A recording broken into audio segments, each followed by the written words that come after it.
কিছু সম্পর্ক, কিছু পিছু টান, তার মাঝে পিছু হাটে অভিমান।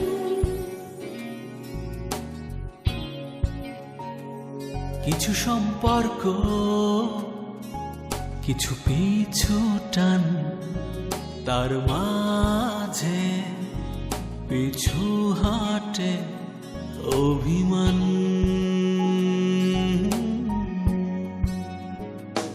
মন বেঁধে ফেলে নীল চোখেদের ফ্রেমে, মন খোঁজে ভালোবাসা, মন থাকে প্রেমে।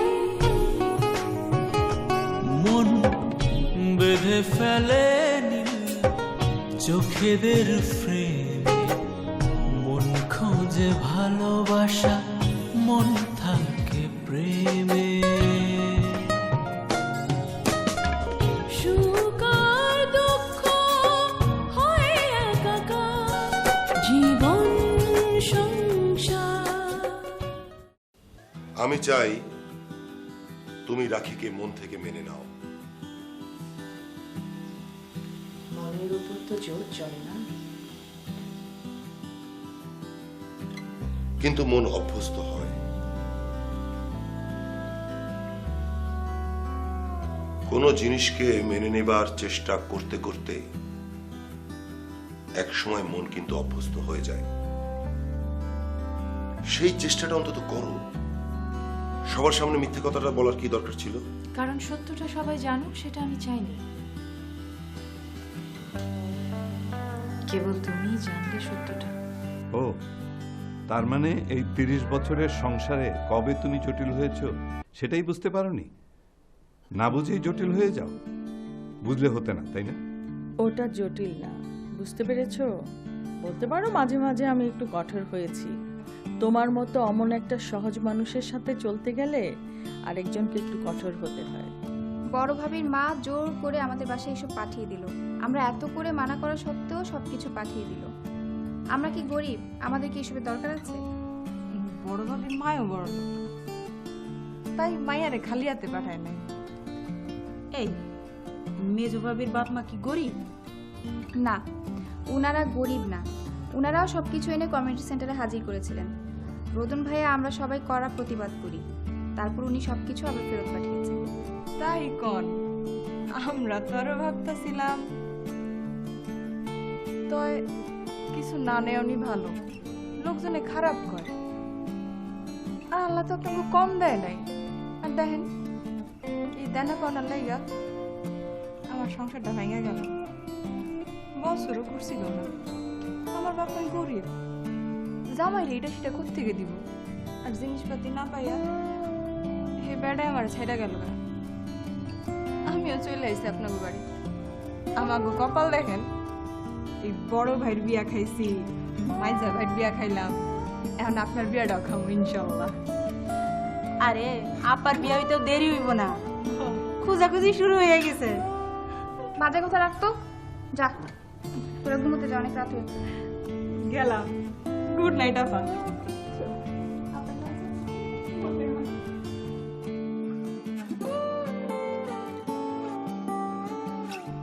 মা, মা, কে? মা, আমি রাখি। ও ছোট বৌমা, এত সকালে?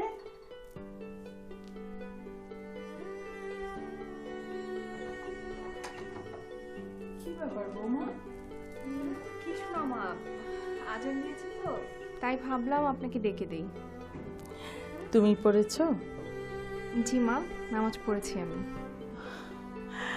বাহ, শুনে খুব ভালো লাগলো। এই না হলে কি আমাদের বাড়ির বউ? ভালো থাকো মা। দেখো ওই রোদনটাকে নামাজ পড়াতে পারো কিনা। জি বাবা, ও আমাকে কথা দিয়েছে নামাজি সূরা মুখস্থ করে ও নামাজ পড়া শুরু করবে। এইবার যদি আল্লাহ রসুলের নাম। ঠিক আছে মা।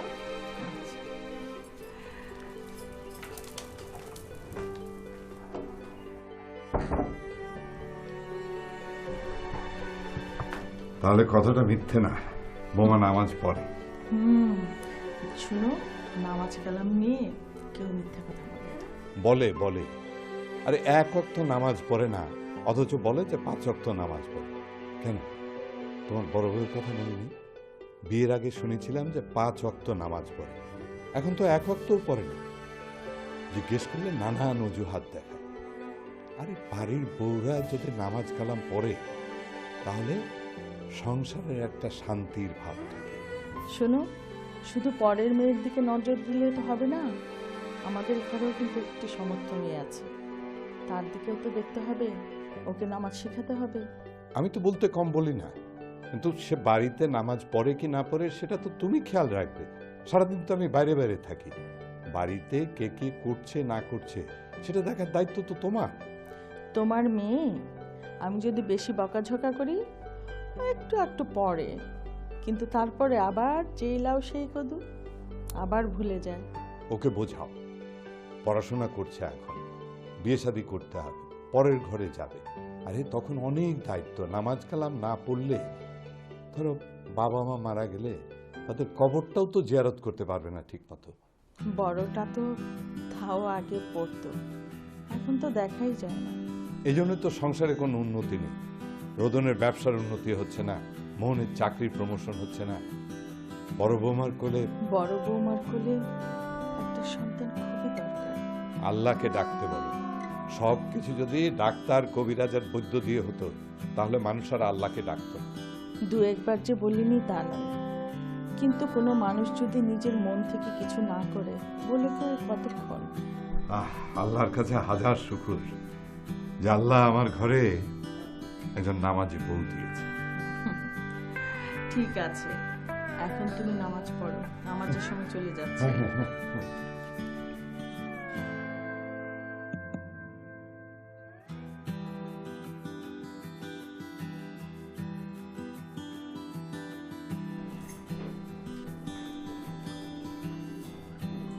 সকালে কে কি নাস্তা খায়?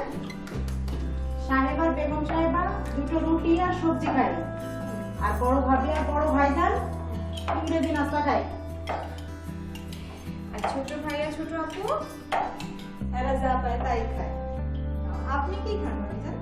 আমিও যা পাই তাই খাই। বাহ, তাহলে তো জোড়া মিলছে ভালো। হ্যাঁ, ছোট ভাইজান আর ভাবিজানের খুব মানাইছে। আচ্ছা, সকালে নাস্তা কি তোমরাই তৈরি করো নাকি অন্য কেউ আসে রান্না করে? না, বেগম সাহেব তো সবসময় আসে। তোরা রান্না করছিস? ও ছোট বৌমা, তুমি এখানে? আচ্ছা শোনো, প্রতিদিন সকালে নামাজের জন্য আমাদের ডাকতে হবে না। আমরা প্রতিদিন রাতে ঘুমোবার আগে ঘড়িতে অ্যালার্ম দিয়ে রাখি। তা তুমি রান্নাঘরে কি করছো? এটাই তো আমাদের আসল জায়গা মা। না তা ঠিক আছে, কিন্তু একটা দিনও তো পার হয়নি, কেমন লাগে না? না মা, আসলে নামাজ পড়ার পর আমার একদম ঘুম আসে না, তাই ভাবলাম রান্নাঘরে চলে আসি। আজকে আমি নিজের হাতে সবার জন্য নাস্তা বানাবো।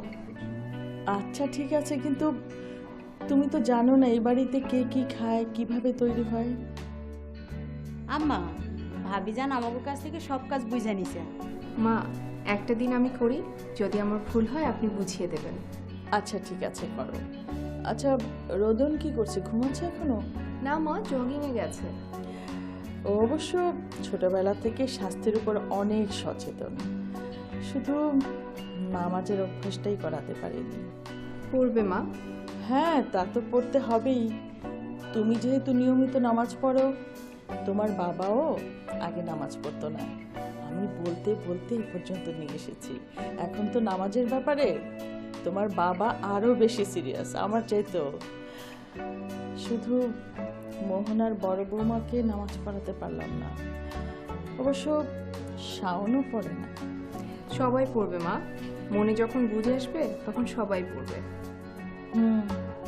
সে আশাই থাকছি আর কি। ঠিক আছে বৌমা, তুমি তাহলে নাস্তা তৈরি করো, আমি যাই, তোমার বাবা আবার জগিংয়ে বের হবে। জি মা। এই শোন, তোরা নতুন বৌমাকে পেয়ে আবার সব কাজ তার উপর চাপিয়ে দিস না, তোরাও হাতে হাতে কাজ করিস। আপনি কিছু টেনশন করেন না, আমরা তো সাথে আছি, আর ভাবিজানের অভ্যাস আছে, দেখবেন সে ভালোই রান্না করবে। আজকে তোমার রান্নাঘরে প্রথম দিন।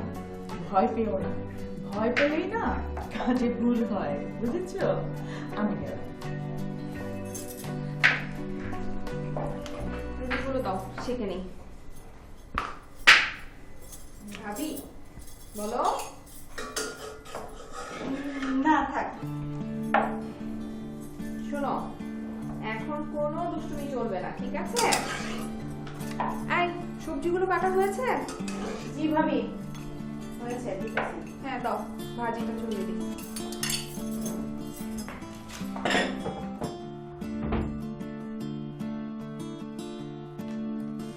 কি ব্যাপার, তুমি রেডি? হ্যাঁ, কিছু বলবে? কি আর বলবো, ছোট বৌমা রান্নাঘরে।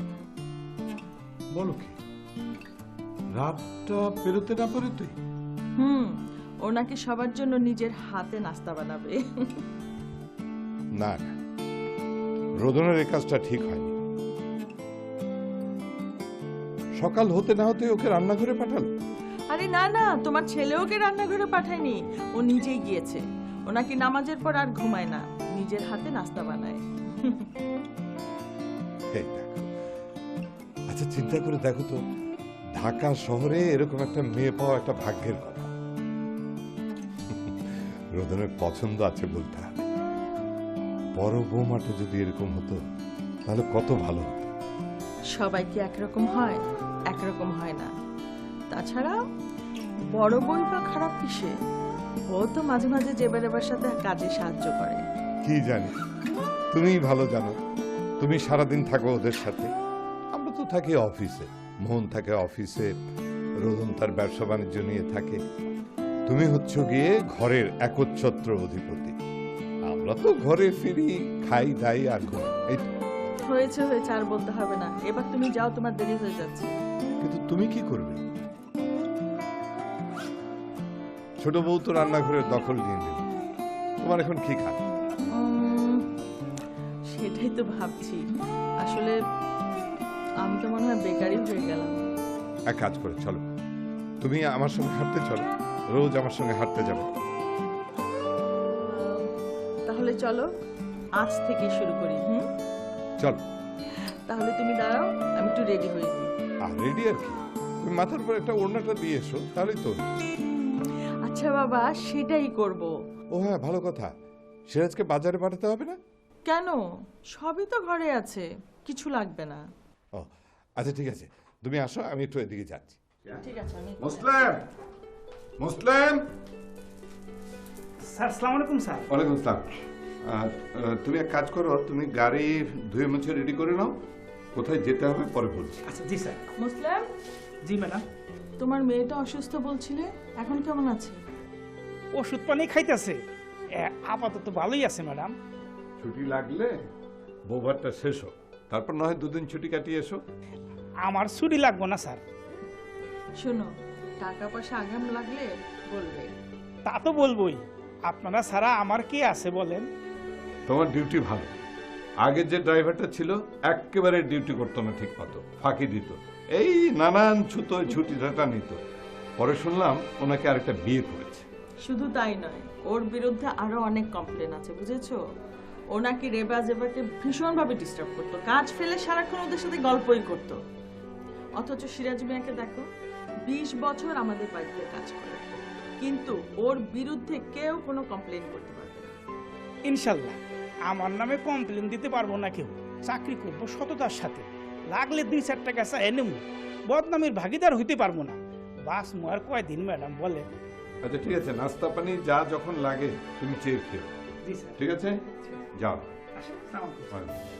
চলো চলো, রোদ বেড়ে যাবে। চলো।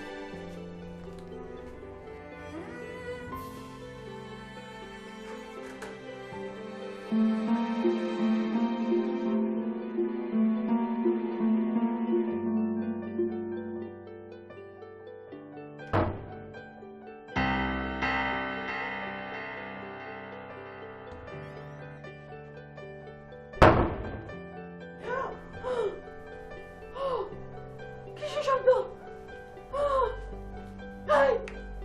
কিসের শব্দ হলো? কই, কোনো শব্দ হয়নি তো? কি বলছো তুমি? আমি প্রত্যেকদিন সকালে একই শব্দ শুনি, আমার ঘুম ভেঙে যায়। কই, আমি তো কোনো শব্দ শুনি না। কি বলছো? আমি কি তাহলে ভুল শুনি? হতে পারে। আমার মনে হয় তোমার বোধহয় শব্দ রোগ হয়েছে। কি শব্দরোগ? হ্যাঁ, শব্দরোগ কেমন? আমি তো এর কোনো নাম শুনিনি কখনো। শুনবে কি করে? এটা তো সম্প্রতি আবিষ্কার হয়েছে। বিভিন্ন সময়ে কেউ কেউ বিভিন্ন রকমের শব্দ শোনে, যার বাস্তব কোনো ভিত্তি নেই, আর শব্দটা সে কেবল একাই শোনে। এটাও মনের এক ধরনের রোগ, আর এটার জন্য শহরের শব্দ দূষণ দায়ী হতে পারে। কিন্তু নেভার, আমি অ্যাকচুয়ালি আর কখনো শুনি না, কেবল সকালবেলায় শুনি। হ্যাঁ। আচ্ছা, তুমি কি কখনো বড় ধরনের কোনো শব্দ শুনেছো যা থেকে তুমি ভয় পেয়েছিলে? শব্দ শব্দ হ্যাঁ, আমি শুনেছি। মানে ঘটনাটা আমি তোমাকে তাহলে মানে একদম ক্লিয়ার করে বলি, ঠিক আছে? একবার আমি রিকশায় করে যাচ্ছিলাম, আমি জ্যামে বসে আছি। হঠাৎ আমার পাশ দিয়ে একটা ট্রাক চলে গেল, এবং ট্রাকটা এসে থামবার সাথে সাথে ধম করে বার্স্ট হলো ট্রাকটার চাকা, এবং ট্রাকটার চাকা বার্স্ট হওয়ার পরপরই আমার কান একেবারে সাথে সাথে বন্ধ হয়ে গেল। জানো, সেই বন্ধ হওয়ার পর থেকে আমি অনেক দিন আর কিছু শুনতেই পাই না। তারপর ডাক্তার দেখালাম, কত ট্রিটমেন্ট করলাম, কিছুতেই ভালো হয় না। অনেক দিন আমি ডাক্তারের ওষুধ খেলাম, কিন্তু কিছুতেই সারে না। জানো, তারপর বিয়ের পর আমি এ বাড়িতে এসেই প্রতিদিন সকালে আমি একটা শব্দ শুনতে পাই, ধম করে শব্দটা হয়, আমি আটকে উঠি, আমার ঘুম ভেঙে যায়। হ্যাঁ, আমার মনে হয় ডাক্তার দেখাতে হবে। হ্যাঁ, আমার মনে হয় ডাক্তার দেখাতে হবে। ঠিক হয়ে যাবে। আর একটু কিছু হলে ডাক্তারের কাছে দৌড়ে যাওয়া, এটাও এক ধরনের মনের রোগ। জগিং এ যাচ্ছি। যাও।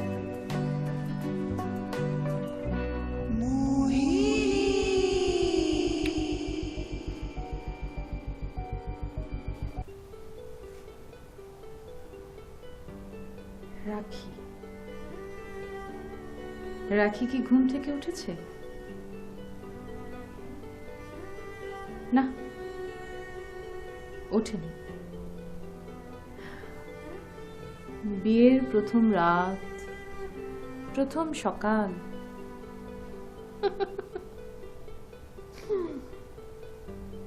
এত তাড়াতাড়ি তো উঠবার কথা নয়।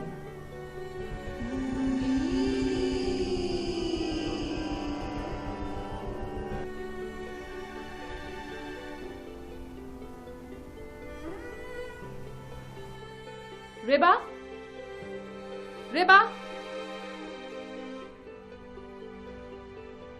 রেবা। জি ভাবি। কি করছো? নাস্তা বানাই। রাখি আর রোদন নিশ্চয়ই এখনো ঘুমিয়ে আছে। কি কোন সকালে উঠছে, গোসল না মানে নামাজ পড়ছে, তারপর সাহেব আর বেগম সাহেবরে ডাকছে, আর এখন তো আমাগুলোকে নাস্তা বানায়। কি নাস্তা বানাচ্ছে?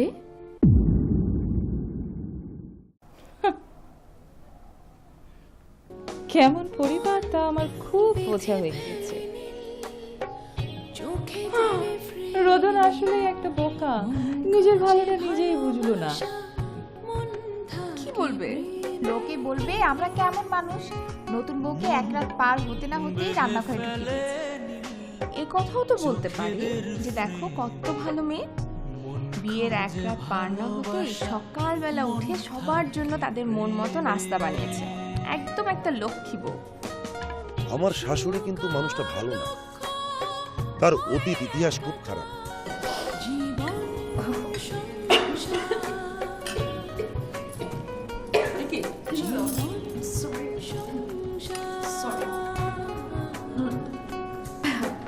I'm sorry.